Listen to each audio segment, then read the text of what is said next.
a des questions tout de suite. On a à peu près 20-25 minutes. On va prendre 2 questions par journaliste. We have about 20 to 25 minutes. We'll take 2 questions each. On va commencer avec toi. Bonjour, Benoît Baudouin de RDS. Kirby, congratulations. I guess people started asking question why this deal isn't done yet. Were you kind of worried in the last few days, or are you happy with the outcome? No, I wasn't worried at all. My job is just to focus on hockey and train all summer and kind of let Kent and the team and my agent kind of go through that stuff. But I'm excited to be here, and it's a good first day, good skate, and good to be around the guys and get integrated in the locker room and stuff. And just really looking forward to the start of camp and getting things rolling. Kent, peux-tu nous expliquer les dernières semaines, comment se sont déroulées les négociations avec le clan de Kirby? Oui, c'était vraiment un cas un peu différent dans le sens que les négociations n'étaient pas si longues que ça. On a regardé des contrats de termes différents de 2 ans, 3 ans, 4 ans. Après qu'on a su aux alentours de qu'est-ce que le contrat pourra se ressemble, on a pris le temps, on a mis, on dit pause? On a mis pause pour voir qu'est-ce qu'on pourrait faire de notre côté au niveau des échanges et d'autres choses. C'était plutôt un cas de LTI plus que le contrat de Kirby Dach. Alors, quand on était confiant, qu'on était dans le même range au niveau des contrats, on a mis le pause puis on a essayé de voir qu'est-ce qu'on pourrait faire parce qu'on avait 2 millions que off-season espace. Kent, sur ce sujet-là, financièrement, qu'est-ce que vous allez devoir faire? Parce qu'il y a de l'argent qu'il va devoir disparaître pour tout ça rentre sur le plafond salarial. Donc, qu'est-ce que vous allez faire? Gary va aller sur off-season LTI. D'aujourd'hui. Joe? Oh, je voulais poser une Vas-y, excuse-moi. Yeah, Kirby, I know it's early, but do you have any idea as to what your role is going to be with the team? No, not really. I've talked to Marty a few times about just coming here and playing with an open mind and just being ready when camp starts and kind of prove myself and just enjoy the game of hockey again, play some good games and see where it kind of takes me. Kent, vous avez parlé d'avoir étudié 2 ans, 3 ans ou 4 ans, la conclusion d'arriver à 4 ans pour le contrat de Kirby et dans le fond, la structure du contrat. Vous êtes arrivé à cette conclusion-là pour quelle raison? De notre côté, c'est sûr qu'on veut gérer le cap, qui était sûrement on a eu des problèmes avec le cap, sûrement l'an passé. On va continuer à essayer de trouver des solutions qui pourraient nous aider. À court terme, on croit en mesure de gérer son chiffre. Puis à long terme, on croyait, mais pas à long terme, mais les deux. Si on aurait fait un contrat de 2 ans, c'est sûr que le chiffre aurait été plus bas, mais possiblement que le chiffre d'après aurait été plus haut.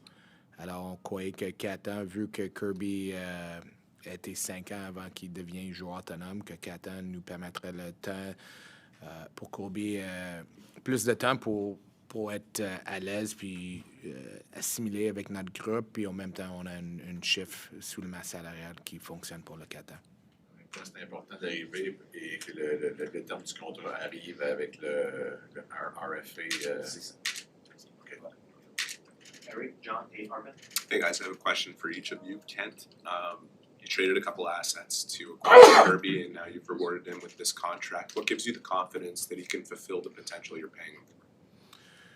Well, listen, we've done like just about every trade that we've done. You know, before we do it, we take the time to do our due diligence and understand the player and as a player, but also as an individual. And you know, we're comfortable with who Kirby Dach is as a human being first and foremost, and what his potential is. There's no such thing as being 100% certain in this business.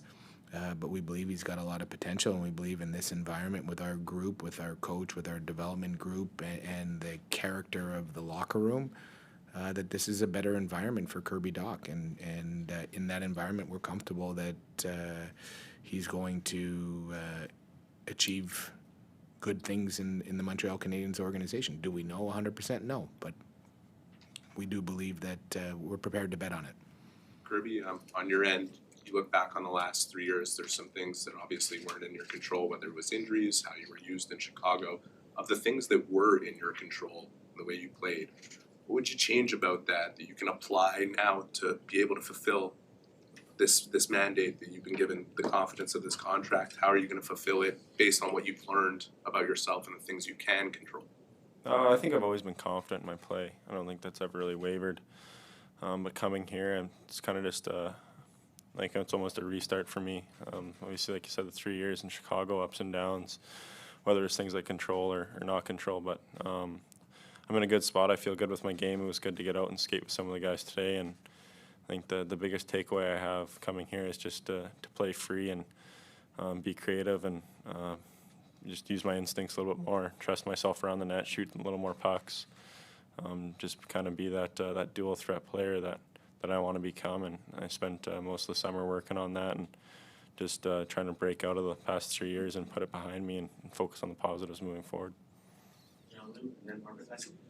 Hi guys, a question for each of you. Ken, first and foremost, putting Kerry on off-season LTIR is self-evident, but in the 3 weeks since we last spoke to you, what further medical updates have you received that might give, I guess, a more complete picture as to where his knee is headed? Nothing further. We'll like I said, I think when we did the Sean Monahan trade that he would do his physical and we'd have more input from our doctors at that point. I got into the city last night, so I have not met with our doctors. But as I said, you know, our sense is that Kerry's knee has not responded to any kind of treatment and rehab that's been attempted since he had the surgery after the playoff run, and you know we're not very optimistic that short of some kind of intervention that things will change. So we're comfortable that we can put him on LTI at this point in time.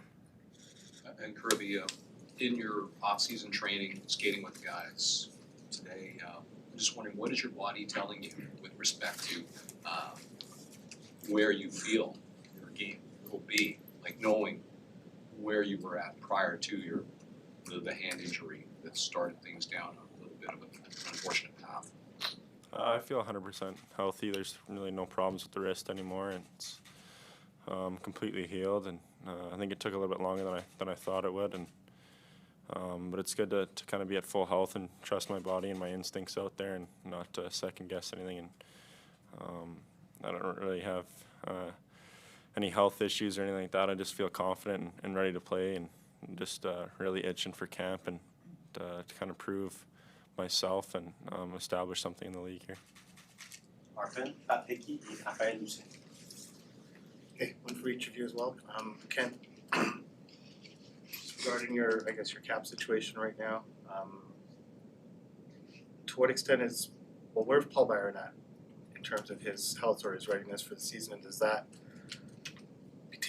taken into account when you're trying to evaluate your cap situation going into the season? Well, we're going to consistently have certain kind of gray areas. Paul, I think, is one of those gray areas in terms of whether he's ready to play at the start of the season or not. But we do expect that Paul, at some point in time, whether it be day one or a week or 2 weeks in, that Paul Byron will be healthy to play this season. And Kirby, Kent mentioned it earlier. You probably didn't understand it because he said it in French, but he mentioned how, a 2-year deal might have led to you having a bigger contract 2 years from now if you play the way that I think you feel that you can. Was there any reluctance on your part to go 4 years for that reason, in the sense that it'd be kind of a bet on yourself to go shorter and try and get another contract sooner? Yeah, I think there's pros and cons to both deals, and it took a little bit of thinking and some time, and asked some people that I really trust in this world, like family and friends that are close to me, and just kind of figured that the 4 years gives me a little more time to grow and develop, especially with this team and where the direction's heading, and to get in the groove with the guys and kind of start to build something chemistry-wise in the locker room, and build a team here. So I think that the 4-year deal really helped me out in the kind of the long run. Yeah, if things all go well and we're sitting here at the end of 2 years, I might be leaving money on the table. But at the end of the day, it's about winning Stanley Cups and not about making a lot of money. Obviously, that comes down the road, but that's second thought after winning. And if I could just interject, sorry, Pat. Just for clarity, in terms of what my response was, at least intended to mean, the cap number is sometimes different. Like if we did a 2-year deal, his cap number is less. We do a 4-year deal, it falls in the middle. But it's the averaging out of 2 deals as opposed to taking 2 standalone contracts, right? So effectively, he is getting paid a pretty fair number for the subsequent 2 years based on what we viewed a 2-year marketplace to be. So, I think both sides bet on each other a little bit here and create an environment where, having that runway, hopefully for Kirby, I answered Eric saying, we don't know, we believe in him. That doesn't mean we're expecting Kirby Dach to put the Montreal Canadiens on his back in October of 2022. We want to create this process where he's going to continue to grow. He's 21 years of age. Kent, just following up on Arpon, you have 2 other guys who are technically, I think, on the injured list right now, Drouin and Monahan. You have any more sense than you had a while ago what those guys are going to be ready? Well, I spoke to Sean today, and he's going to skate with the group tomorrow. He feels great. I think when he had his first hip surgery, it was supposed to be 6 to 7 months, and he came back 4 months. And I think he struggled with that, forcing the recovery and then ending up making it a prolonged recovery. So he feels great, but, I was very clear with him, like, we didn't trade for you to play opening night against Toronto. If it's a week later, if it's 2 weeks later, that's fine. So it sounds like he feels really good. If it's not opening night, I sense that it's pretty close. And I think the same for Joe. Raphaël, Marc-Antoine, and we'll finish with James. Kent, avec Kirby, Sean, Jake Evans, Suzuki, Dvorak, vous avez 5 centres de la Ligue nationale. Est-ce qu'il y en a un dans ces 5-là, peut-être plus susceptible de jouer à l'aile? Est-ce que Kirby peut jouer à l'aile aussi? Je pense que je vais laisser ça plus à Martin et son staff pour déterminer pendant le camp d'entraînement puis dans la saison. Je pense que la position est tellement importante qu'on aimerait plus avoir la profondeur qu'un manque de profondeur au centre. Mais à propos de quel joueur, je ne peux pas vous répondre dans le moment. Sur un autre sujet, là, Caden Primo, c'est le seul maintenant qui n'a pas de contrat avec vous. Vous en êtes où dans les négociations avec Caden? J'ai parlé avec son agent un matin, puis je pense qu'on s'approche vers une entente. J'aimerais que ça soit aujourd'hui, mais je m'attends que ça se règle bientôt. On vient demain. Pardon? On va revenir demain. Okay. Yeah, a question for both of you. Kirby, we heard through a video that was released by the Canadiens earlier that when he welcomed you on the team, Kent said, we're going to play on offense. To you, what does it mean to hear that from your new GM, that you're coming into an environment where the team seems to be focused on playing offense? And what sort of opportunity does it bring to you compared to if you had stayed in Chicago, for example? Yeah, it's obviously a great opportunity. When Kent and I talked then, I was still kind of going through a lot of emotions, but I was super excited. And once kind of the dust settled and I could see the forward group here and kind of the direction they took, kind of when Marty took over and how well they played and how kind of free and offensive and flowing the game really became for them, it was quite exciting for me to kind of get an opportunity to come here and play. And I think it'll fit into my game, and my game fits into it. And it's come September 22nd, I'm excited to get things rolling and see how it all plays out. Et puis, Kent, si j'ai une question de plafond salarial pour toi.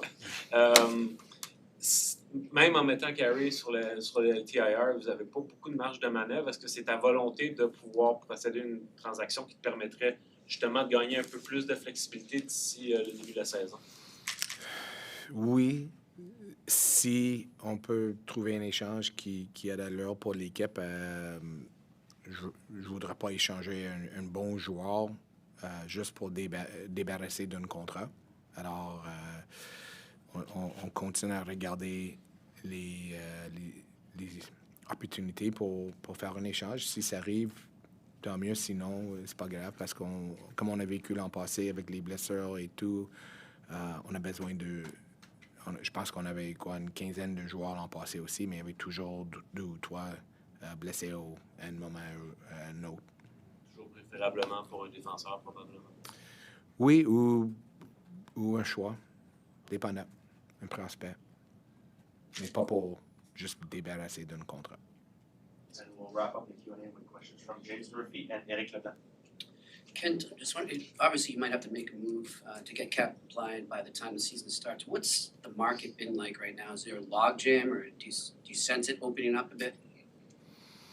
Yeah, I mean, there hasn't been a lot going on here other than Vegas obviously getting Aiden Hill to address the goaltending situation.